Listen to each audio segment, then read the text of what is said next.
Welcome back to the channel. What Hyundai has just revealed is nothing short of extraordinary. They had a CEO investment day, and I'm still slogging through this press deck. 2 hours and 40-minute slideshow. We're going to get through it in a much abridged form today. We're going to suck up the most important details. If you guys are wondering where I'm at, I am in Northern California to drive the new Corolla Cross, as well as some GR products on track. So stay tuned for those driving impressions. I wanted to start with what is on the screen first. This is the new Palisade, and I will be driving the Palisade Hybrid very shortly. This fall I will be driving it, giving you my impressions.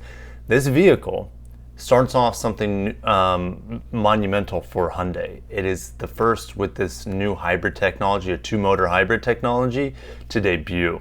All right, and they're going to copy and paste this two-motor hybrid system and six-speed auto that we see in this Palisade, and they're going to put it on different engines and different sizes of vehicles. So it's very, very exciting, and you can just see them flexing.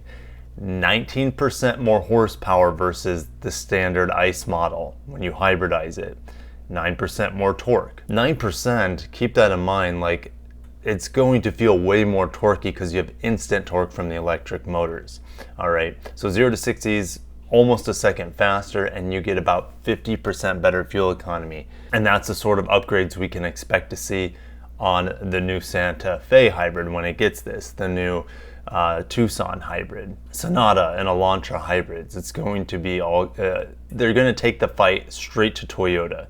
Now, like Honda, we're past you. We got bigger and exciting things that are going to come to the market before Honda can even get anything out there. So Hyundai also flexed earlier in the press slides about how they are the number 3 automaker in the world, but they're the number 2 most profitable.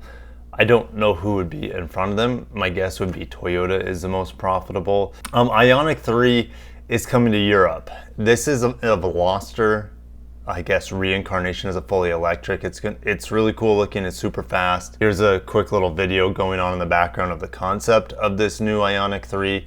Think of it as an IONIQ 5 that's been turned into a low-slung coupe. It would be amazing, absolutely amazing if we got this vehicle here in the United States. And that was a part of Hyundai's focus. They said, hey, we're going to be splitting up how we deliver cars. There's going to be cars just for Europe, like this IONIQ 3. You see a car just for India in there, car EVs just for China as well. All right, while they do have some global EVs, we're going to keep getting them. But yeah, check out my review on the IONIQ 9. Really impressed with that 3-row EV that I just reviewed a couple weeks ago. For you car enthusiasts out there, this is very, very, very exciting. Okay, 7 plus. Okay, there's gonna be more than 7 new N models by 2030. Watch my review on the Elantra N.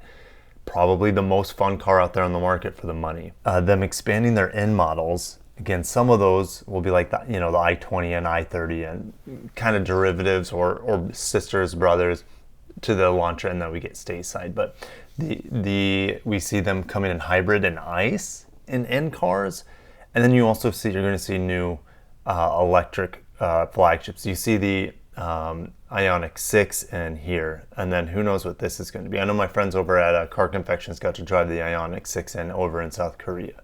So they're going to keep expanding here, and it's going to be exciting. Are they going to bring the Kona in back? Well, anything's possible, but if you look here, I don't know what this car is. I have no idea. So you'll see ICE, hybrid, and EV in cars. They also have new electric vans coming. I love vans. I'm not going to bore you with it, though. However, remember, Hyundai's teaming up with General Motors to bring you these vans. Okay, so we have a little timeline here. In 2026 plus, we're going to have extended range EVs, 600 miles of range, a bigger battery than what we currently have on the plug-in hybrids. Will they retire their current plug-in hybrid technology? I would say more than likely. They'll probably just scrap it all together for extended range EVs. With seeing how successful the EREVs are in China and how flexible they are, there's a good chance that the traditional hybrid-based or more traditional hybrid based with a 6-speed auto, PHEVs are going to be discontinued. All right, we also have a luxury hybrid rear wheel drive. We knew this is coming. It's probably going to debut on the GV G90, but we could also see in the GV80, G80, G70 is probably discontinued, and so G90 as well. And I mean, they're all rear-wheel drive, so even the GV70 should see it. Next-gen EV platform, I mean, the crazy thing is their platform is already next-gen compared to Toyota, or, well, Honda's, we haven't seen the 0 Series EVs yet, but Honda's probably going to debut 0 Series with 400-volt architecture. All right, so not that great there, and they are probably going to be better than General Motors EVs. So yeah, next gen EV, who knows when it'll come. And then you also see fuel cell, which no one cares about fuel cell unless you're in like Japan or parts of Europe or in South Korea. Hyping up their hybrids, okay, there's a stay mode where you can have the car on run, power run, accessories, that sort of thing, AC. In-car vehicle to load is going to be more and more widely available in their hybrids, which I'm a huge fan of. Love the idea of a mobile office. And we have new EVMC control, which is going to be easier done through software with e-axles, okay, or electric motors in the back. So they can program all-wheel drive a little bit stronger through that software tuning. Okay, good news for batteries. They think cost is going to go down by 2027, maybe slightly after, 30% compared to 2025. Battery costs drop 30% in the next 3 years. That's going to make a huge difference. Energy density is going to go up 15%, so your range could go up 15%, and charging time goes down 15%. Still not fast enough. So we're making the right target, we're making the right progression here. And look at the durability performance. Over 90% battery life retention after 250,000 miles. Yep, here's the thing, it's not really, when it comes down to batteries, it's not necessarily miles or charging cycles as much as it is age. The older batteries get, the more they lose their maximum charging capacity. Talking about the Playos software-defined vehicle software that they're working on, I'm not going to get into it, it'd bore you guys. Ooh, but Genesis. Let's talk Genesis. That gets me excited. Product vision. Okay, luxury SUV off the Neolink concept. This is the GV90. You can see on the far left. Emotional halo.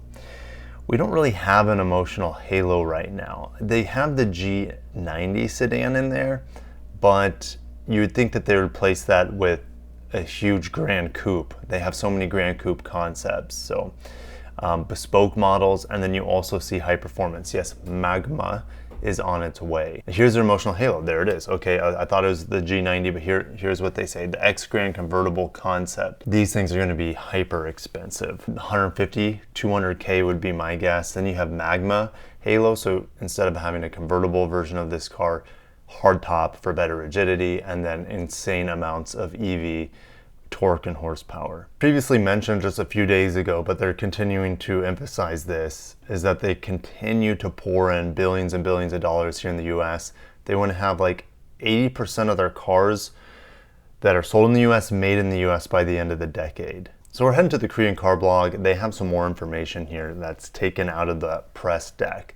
All right, so Hyundai plans to sell 3.3 million electrified vehicles by 2030, representing 60% of its total global sales. Now, here in the United States, Toyota's already like over 50% electrified. All right, and by 2030, when the RAV4 goes fully hybrid, yeah, they're gonna be about 60% here in the next couple of years. So Hyundai's not trailing that far behind Toyota in terms of electrification. Hyundai will roll out more than 18 hybrids by 2030. A lot of those new models, of course, will be seen on the first time ever Genesis hybrids.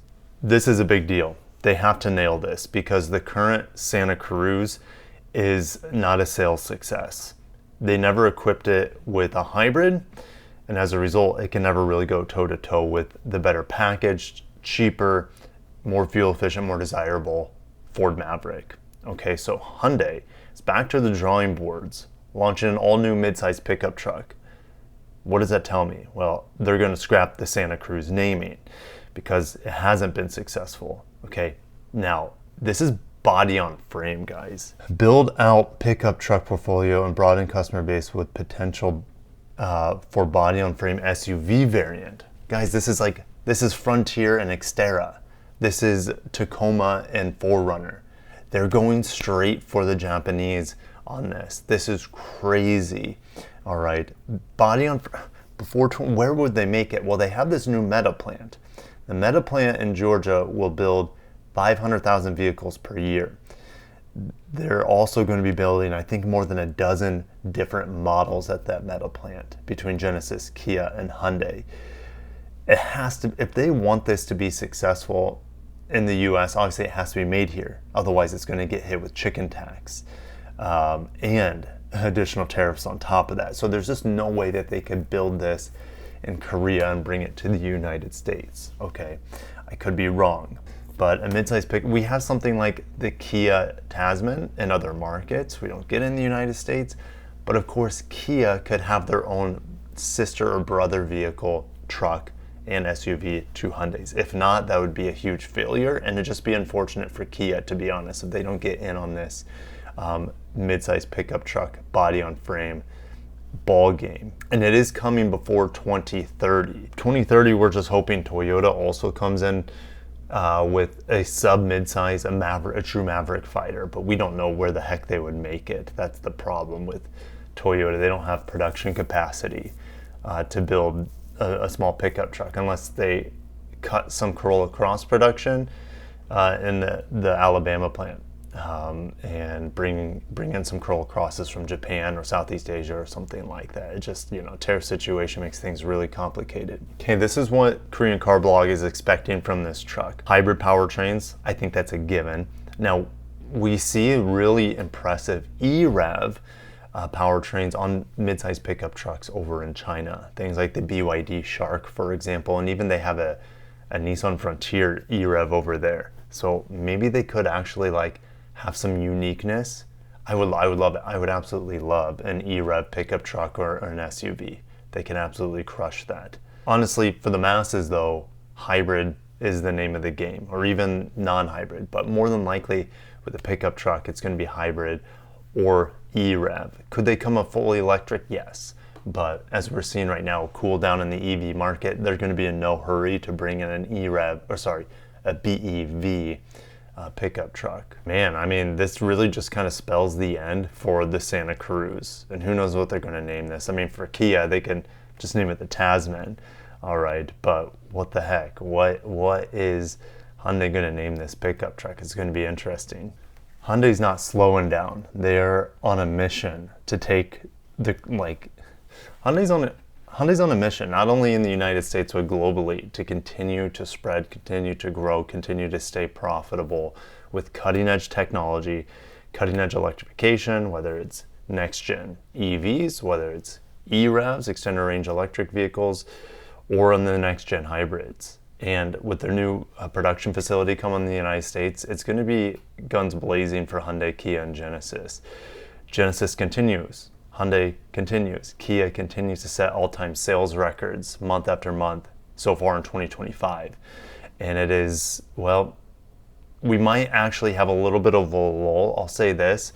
Time will tell. Hopefully I'm proven wrong. Well, and Hyundai's kind of proven that they can come out with fresh product, but a lot of their stuff was saying 2027 plus for some of the more exciting stuff out there, before 2030 for the new pickup truck. So, we might be waiting quite a ways for some of the really exciting stuff, but at least in the near term, we know we have cutting edge hybrids coming, and that's going to be enough in the current market. Okay, next gen EV is great. That's going to be more important for other markets, and eventually it'll slowly over time be more and more important here in the United States. But as of now, they just need to come out with their next gen hybrids and put it on everything.